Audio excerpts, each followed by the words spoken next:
Going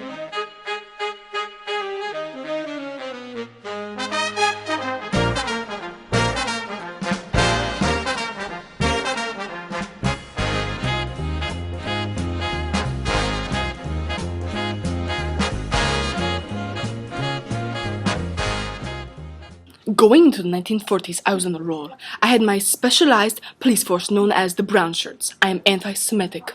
Lebensraum is an important policy I enacted in Germany. Aryan Germans should be surrounded by Aryans. The rest of the world seemed to think I was out of control, but I still don't understand why.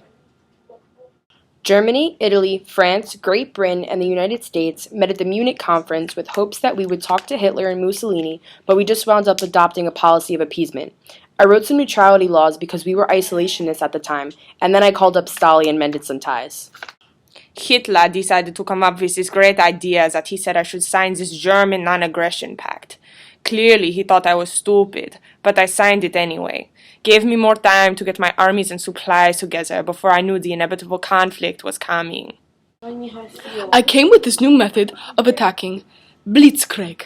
I tested it out on Poland, and it clearly worked. I conquered Poland in 2 days. The summer of 1940 was hell. 4 long, torturous months of air battles over Great Britain. Luckily, we were able to decode some of the Germans' messages and started predicting the raids. Unfortunately, some civilians and pilots were killed, but for the most part, we were able to hold off Germany.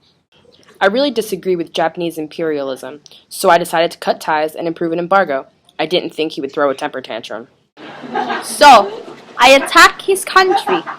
He was messing with my whole economic system. Something had to be done. Plus, it would have been as planned. Japan would have had control over Hawaii and its islands, and the United States would be cut off completely from the Pacific. 20 warships, 200 aircraft carriers, and 2,400 Americans gone in the attack of Pearl Harbor. Obviously, Congress approved a declaration of war so quickly. Hitler finally got me and invaded Russia. Never invade Russia. Once the United States and Britain gained control of North Africa, I knew my small country was done for. They crossed the Mediterranean and invaded Sicily. I wasn't sticking around to watch my country fall.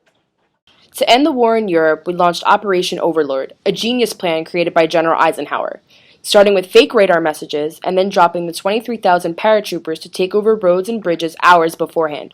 Truly a work of art. On D-Day, 5,000 British, Canadian, and American soldiers moved across the English Channel and stormed Normandy Beach. The beach was fortified with machine guns, mines, and tank traps. So they tricked me. I really thought there was going to be another invasion somewhere else, but I wasn't going to send reinforcements. But I probably should have. Bombs became our new best friend. We focused on hitting factories and military points. The carpet bombing of Dresden was a hard blow to the Germans. 3 days of continuous air bombs. I knew they wouldn't hold out much longer. Roosevelt, Stalin, and myself met at the Yalta Conference to discuss post-war conditions. Stalin and Teddy made a deal that the Soviet Union would jump in to help with the United States 3 months after Germany surrenders. Also, all 3 of our armies will have troops occupying Germany. VE-Day. Yes, it was inevitable. It was a matter of time. We stormed Germany, Hitler had offed himself, and the Germans didn't know what else to do. They surrendered. We won the Battle of the Java Sea, crushed their fleets, made them march the Bataan Death March in Philippines, We fought in the Battle of the Coral Sea and the Battle of Midway, and Guadalcanal. and Iwo Jima in Okinawa. Island hopping turned out to be an effective strategy, and we won so many battles that eventually the Japanese aircraft carrier fleet was no longer a threat. However, getting supplies to our soldiers and extracting them from the situation was difficult. We lost many soldiers because of the difficult conditions on the islands. Mosquitoes carrying malaria, lack of supplies, the heat and humidity, strange wildlife, etc., etc., etc. Then FDR died, and I took over as President of the United States. Soon, the scientists working on the Manhattan Project had created and tested the atomic bomb.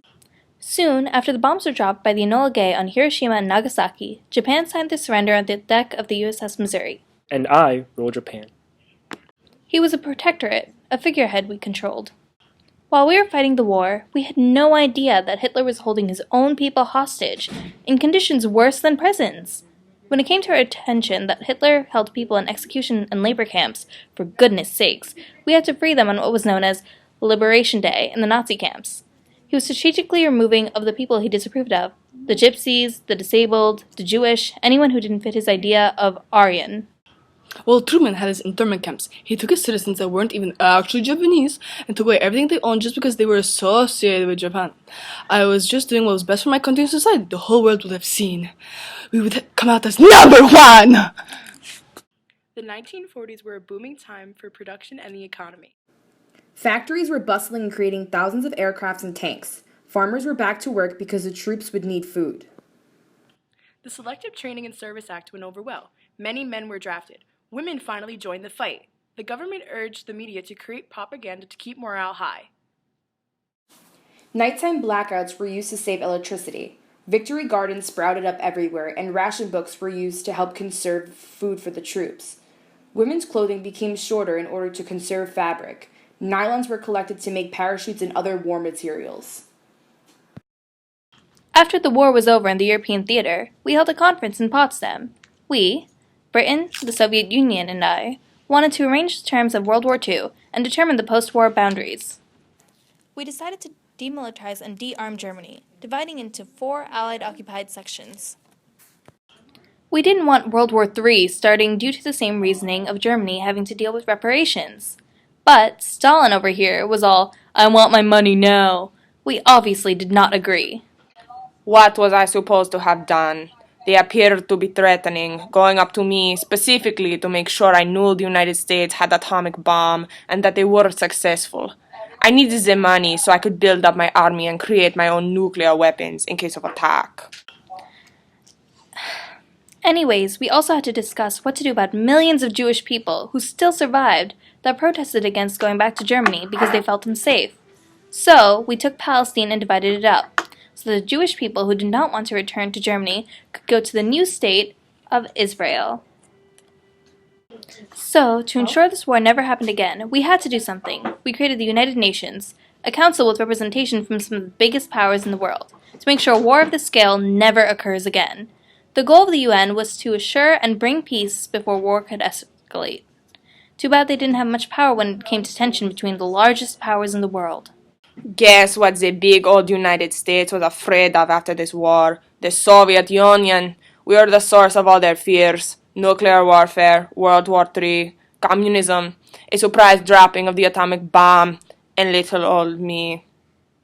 And with that, we moved into the 1950s.